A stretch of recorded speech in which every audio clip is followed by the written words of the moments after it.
Општина Кочани започна со реализацијата на проектот за третман на отпадните води, кој ќе придонесе за одржлив развој на Кочанскиот регион преку заштита на природните ресурси. Ова ќе го промовира и економскиот развој на регионот, како што индустријата, земјоделството и туризмот, истакнуваат од општина Кочани. Самиот проект опфаќа проширување на канализацијскиот систем во Кочани, вклучително и изградба на главен колектор, изградба на пречистителна станица за отпадни води, корпоративен развој на комуналното јавно предпријатие Водовод, подигнување на јавната свест и зајакнување на секторот за отпадни води, односно диалог за политиките.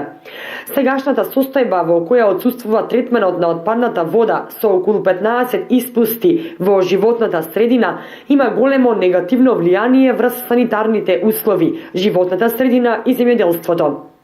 Со главниот колектор за отпадна вода, чија должина е 12 километри и е од висококвалитетен водонепропустен материјал, ќе се собира отпадната вода и ќе се транспортира до пречистителната станица. Станицата е со концепт за намален оперативен и трошок за одржување, со влезна пумпна станица, примарно прочистување, биолошки третман, отстранување на јаглерод, азот и фосфор, стабилизација на милта и отпадната вода и нејзиното цедење. Целиот проект чини околу 20 милиони швајцарски франци, од кои 92% се грант од владата на Швајцарија, 7% од владата на Република Македонија и 1% од општина Кочани, како и од КЈП Водовод. Проектот започна да се реализира во октомври 2015, ќе трае 38 месеци, а периодот за изведба е од крајот на 2016 до крајот на 2018 година.